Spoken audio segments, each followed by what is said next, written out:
and then tab. Two more. There you go. And then just arrow keys, left and right. Mm-hmm. Yes.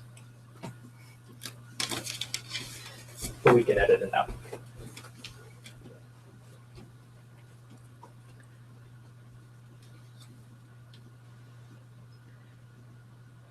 Good afternoon, and thank you for joining me today for 4 productive ways to get the most from your summer. I'm Susan Tatsui-D'Arcy, and I'll be your host for today. Although a 3-month summer vacation sounds wonderful to any student during the school year, many students admit that they're bored halfway through the summer. That's because they're not in a social environment where they see their friends daily and spontaneously set things up to do after school on week. Gotta start over. Starting over. Okay.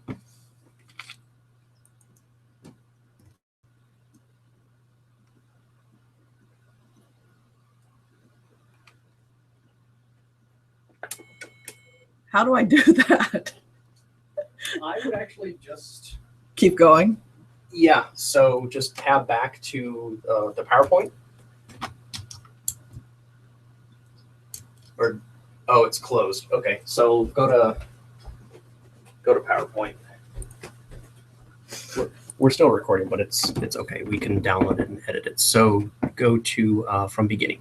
Yeah, it's going right now. Well, let's go back. We want a tab, Alt tab. We want to go to the one with the green comma. Yep. And let's move the mouse to the top left and do screen share. And select. Should I just stop this first?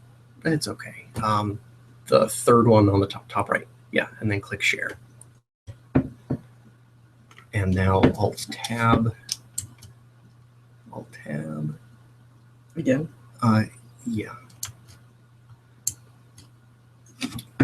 Go to that one. Yep, now hit the right arrow key and then the left one. And this is just where we'll start it. So whenever you're ready, I'll listen to it. Okay. And I'll edit it.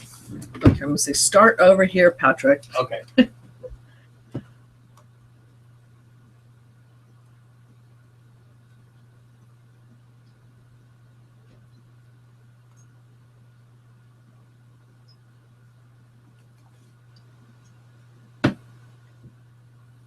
Good afternoon, and thank you for joining me today for 4 productive ways to get the most from your summer. My name is Susan Tatsui-D'Arcy, and I'll be your host for today. Although a 3-month summer vacation sounds wonderful to any student during the school year, many students admit that they're bored halfway through the summer. That's because they're not in a social environment where they see their friends daily and spontaneously set things up to do after school or on weekends. Other kids might have crazy busy summer plans, so even their best friends might not be around. Whatever the reason, summer can become a wasteland for kids. Researchers say that if you get up at 6:30 a.m. during the week to go to school, you should continue to get up at 6:30 a.m. on the weekends.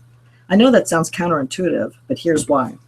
When your brain and your body are used to getting up at 6:30, you throw off your circadian rhythm when you sleep in until noon on weekends. That's why Monday mornings are so awful. You're forcing your body to change the new rhythm again, and it's not used to it. So by the end of the week, you're able to get up with less angst. When the kids sleep in until noon or later during the summer, they also miss valuable and productive mornings to get things done. Staying up till midnight or later doesn't usually constitute productive behavior or results. Likewise, when kids have 3 months of nothing to do, they'll find something to do. And that something is probably not what you had envisioned. Latchkey kids, or kids who have too much free time on their hands, tend to find stimulating things to do, things that can get them excited.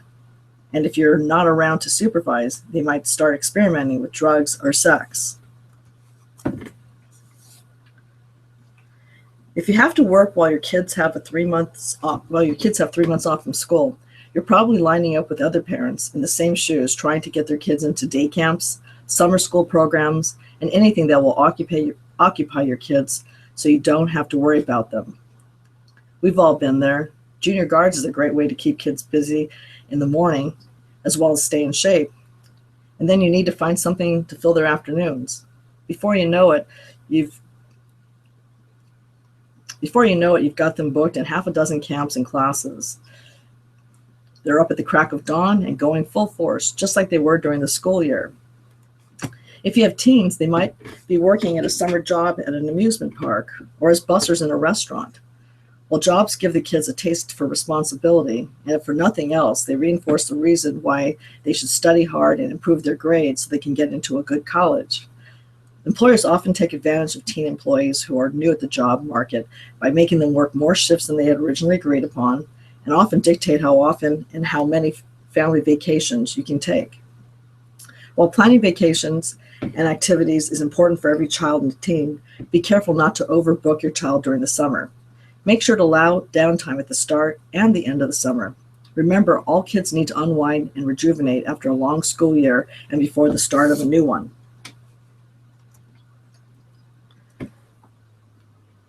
Number 1, household activities. Now that school's no longer an excuse for piles of laundry on the closet floor, who knows what is under the bed, and binders and papers all over the desk, the best way to officially start and enjoy the transition from spring to summer is to clean out the old and clear a path for the summer. Have all the kids go through their drawers and pack things away for Goodwill or the Salvation Army. Reorganize their closets, drawers, and cabinets. By having them spring clean their rooms, they'll find things that they thought they had lost and clear a path for new things. Give them a deadline of less than a week so they can actually enjoy it as they get going on their summer. Kids don't usually complain when you tell them to clear out their binders or toss things. Just make sure they have saved the important things like charts, information sheets, etc., that they may need the following year. It's generally a good idea to save their essays in one binder from year to year to document their changes in their writing and to keep for mementos. If the binders are in good shape, they can reuse them the following year. However, most binders are fairly trashed by the year end, so you can just toss them. With kids being busy with homework, sports, and other commitments over the school year, use a summer break to set up a marathon with movies and sitcoms to watch complete trilogies or entire seasons of their favorite shows. It's more fun to watch them all together anyhow, and it's quite an accomplishment to do. And don't forget the popcorn. If your kids don't already have their own chores to complete each week, this is a great time to introduce them. Make a list of weekly chores that need to be done and divide the task by the number of family members. Then ask your kids to sign up for the chores that they want to do all summer. You'll be surprised how easy it is to get them on board. Just set a deadline for them to complete them each week. At the end of the summer, give them the option to continue the same chores during the school year or to try a different chore. Sometimes the grass is greener on the other side, and they may want to do their brother's chore. Either way, you've got them in a routine, and they'll be able to continue to do it with schoolwork once they're back in session. No problem. They'll be learning real-life skills like they'll have to when they become adults. Number 2, fun activities for the summer. Naturally, your kids will have their regular sports, dance, and arts that they will continue during the summer, but it might be a good opportunity for them to explore new areas like martial arts, dance, gymnastics, swimming, golf, theater, or musical instruments. This is always great for kids to get outside their comfort zones. Who knows, they might find their new passion or a new best friend.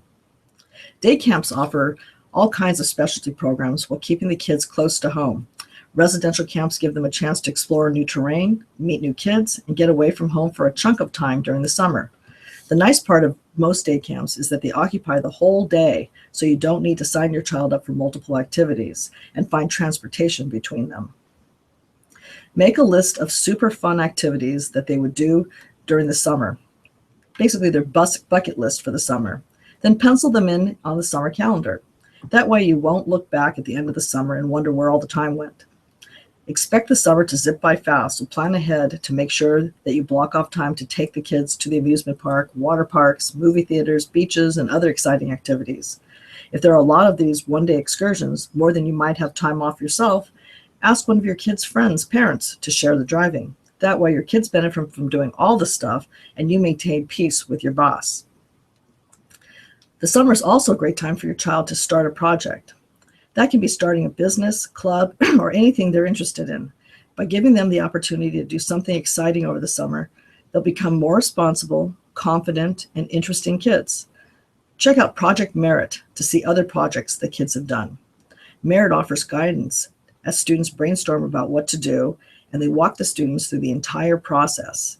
It's exciting for students to create their own projects over the summer. Many students even continue to work on them through school, and this helps them get into colleges. Number 3, academic activities. Brain drain. When kids stay away from academics all summer, they often have difficulty transitioning back to school. That's kind of like the circadian rhythm problems we talked about earlier with sleep schedules. I found that students who took the whole summer off from academic thinking often needed 3 months to get back on track and caught up to where they were at the end of the previous school year. That means they're not ready to actually move forward until after the winter holiday. Yikes. When we took a 6-week trip through Europe one summer, it took my girls 6 weeks to get back on track in their classrooms when they returned. Prior to that trip, the year before, they were ready and fully functioning on the first week of school. So keep them going with the 3 R's all summer. With 12 weeks off from school, they can finally read things that they want to read. If they aren't pleasure readers, give them a list of books to read and order them on Amazon.com so they have them at the start of the summer.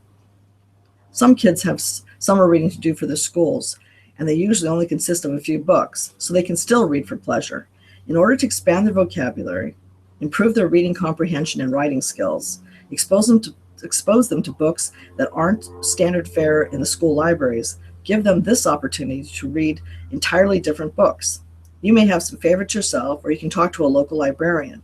Check online to see what other kids are reading. Then have them read 3 to 6 entire books over the summer.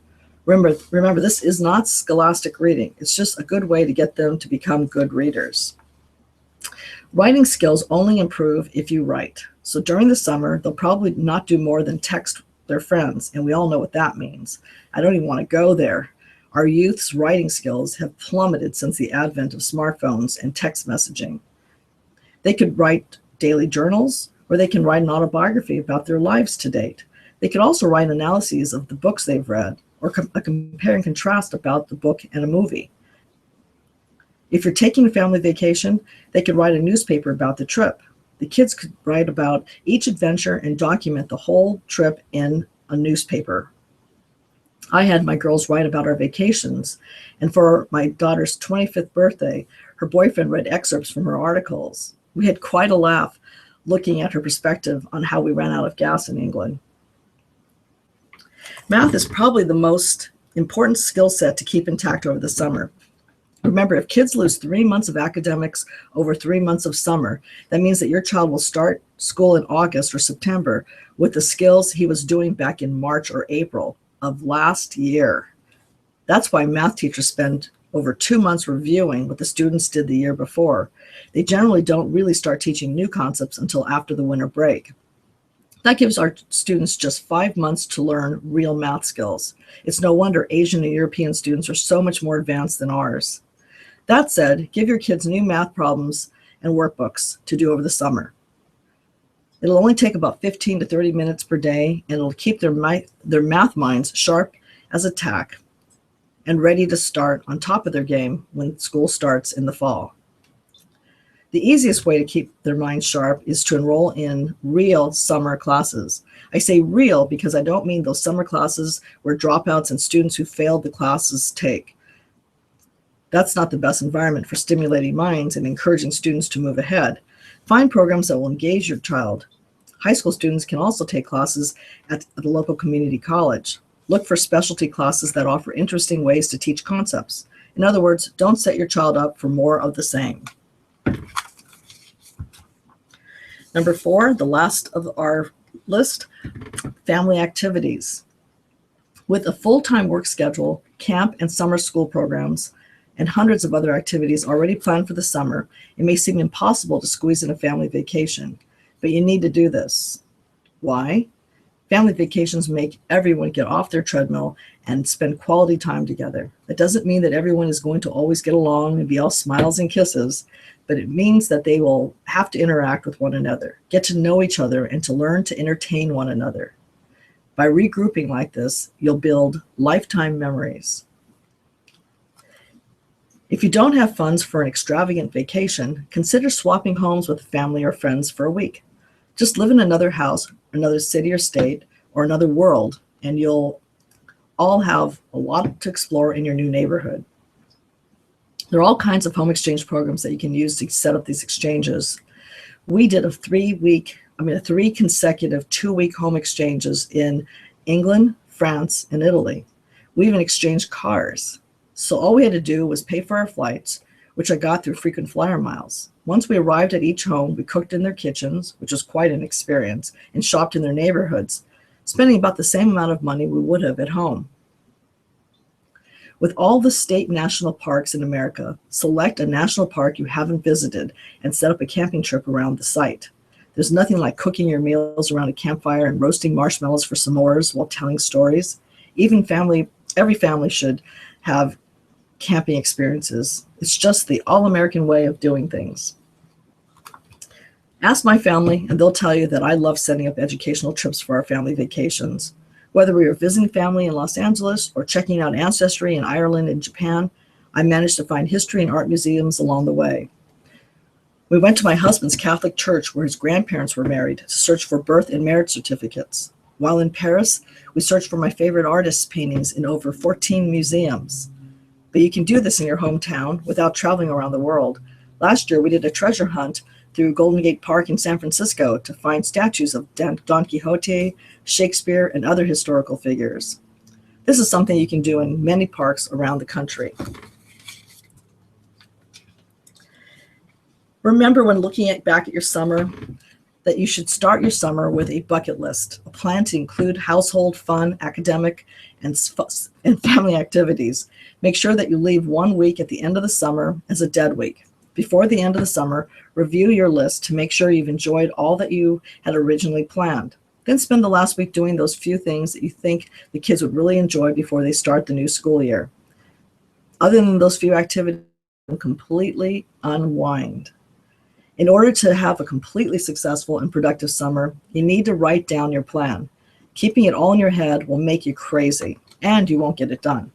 By writing it down, you'll be able to know when to buy tickets and arrange for time off from work. You'll be able to mesh everyone's plans together to plan your family vacation and keep all those balls in the air. Have a great summer.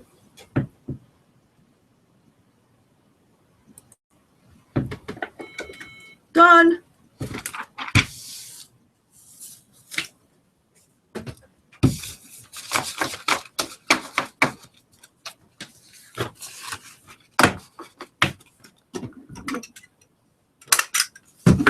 Nice. It was terrible, but it's done. And it's okay. I mean, it's nothing somebody would say, oh my God, this is the worst. So we stop it or? Oh, I'd stop this. How do I stop it? Just Alt-Tab back to the one more. Yeah. And just click Stop Broadcast.